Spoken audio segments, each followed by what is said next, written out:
Hello everyone and welcome again.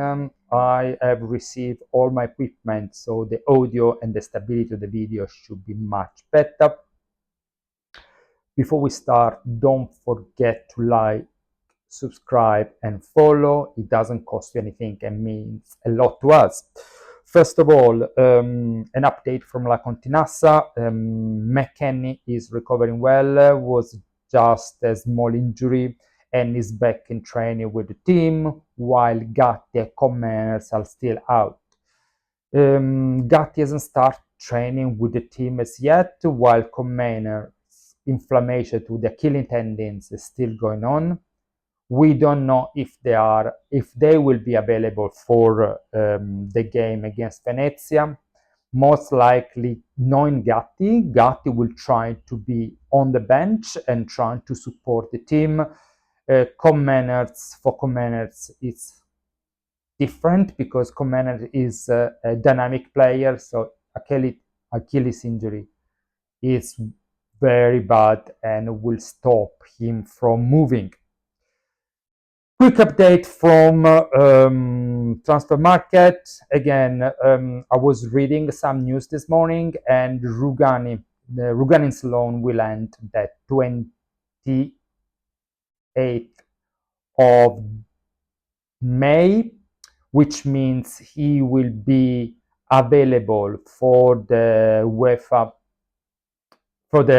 FIFA Club World Cup, which is great news because Rugani, despite all the problem he had with the management, is still a valid defender at first, and second, he played 26 games in Holland this year, so he's pretty fit. So it would be good to have an extra defender to support Juventus and face any other injury that could happen to our back and our defenders. Regarding the striker, there are a lot of going on with Osimhen. It seems like that Osimhen wants only Juventus, is refusing any offer coming from Galatasaray. Galatasaray actually has increased, as proposed, 12 million euros contract, but he's rejecting. He wants only Juventus. That said, we still need to talk to De Laurentiis. Osimhen has a big price tag on his head, 90 million for an Italian club or 75 million for a foreign club.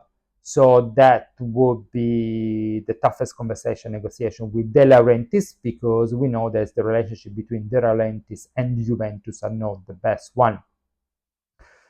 Regarding transfer market, Giuntoli yesterday received recognition for his work in Napoli, and he mentioned that we really need only 2 or 3 big purchases and the team is ready to go.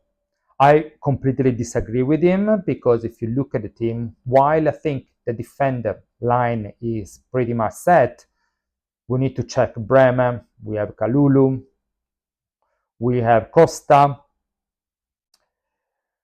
It's a big question mark on Viega, so there are some conversation needs to be done. Midfield and attacking needs to be done, to be completely reshaped. If you look at the attacking, we have Oli Milik, Vlahovic most likely will go, and Koulibaly, there is no progress on maintaining the loan for another year. So again, we don't have striker at the moment. We have Ildiz, but it's not a pure striker. Midfield, we still lack central midfield. We played this year with Locatelli and Thuram. While Thuram is great holding midfielder, if someone does back-to-back from one penalty box to another penalty box, still we need someone to create order in the midfield, dictate the rhythm and the passes.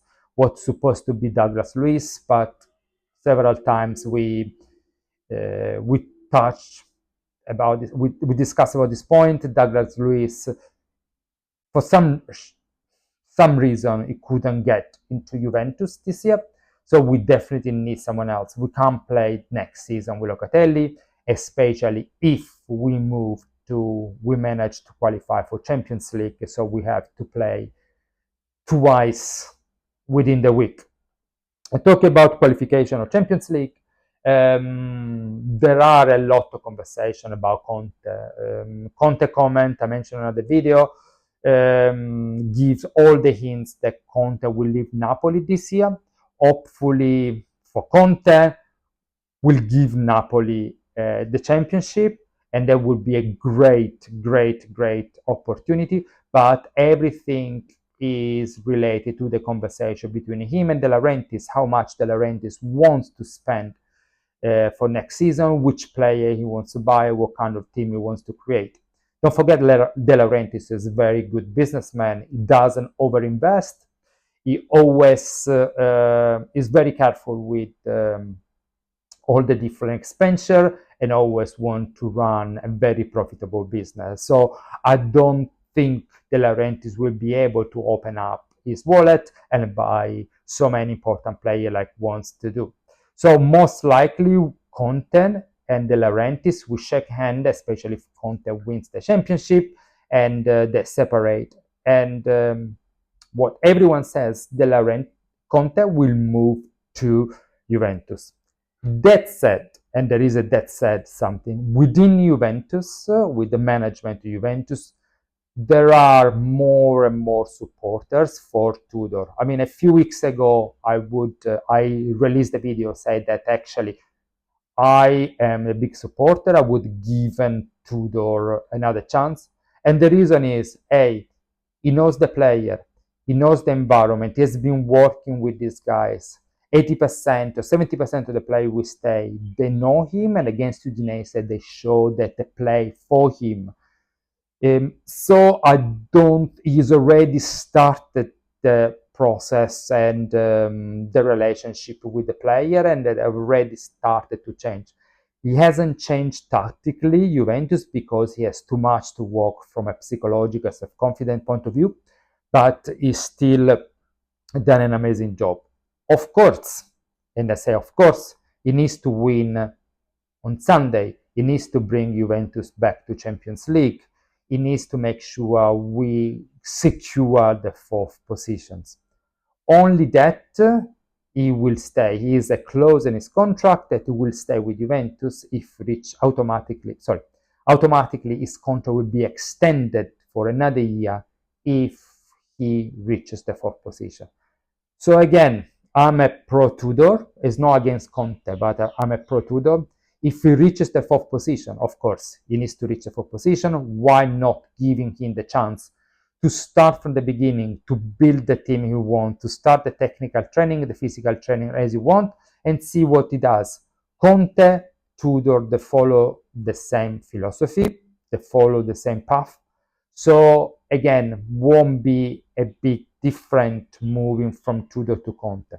One of my followers asked a question, could Tudor stay and be the assistant manager for Conte? No, Tudor won't stay. He did it once with Pirlo, and there were some issues happening. Pirlo preferred to follow what his second in command was telling him.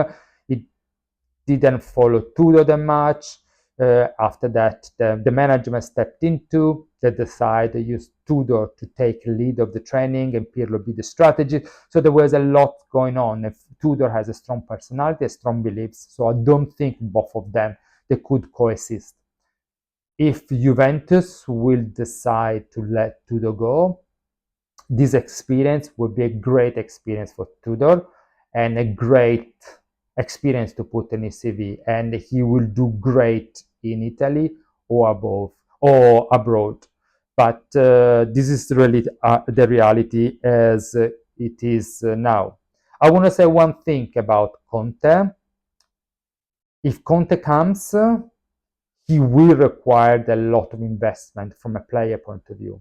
If Conte comes, we need to be ready that Conte won't stay 5, 6, 7 years, won't build a cycle like Gasperini, like Inzaghi is doing in Inter Milan. Conte will stay 2, 3 years. As soon things they go in different way, he will decide to leave.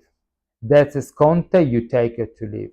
But with Conte, despite you don't plan, there is a higher chance you will win you will compete for the championship from season number 1. While with Tudor, maybe we will do a great season. We need time to make sure the team understands and use his strategies, his direction. Thank you so much for following me. Again, please share, like, and subscribe the channel. Thank you again, and I look forward to see you again. Forza Juve. Thank you. Bye.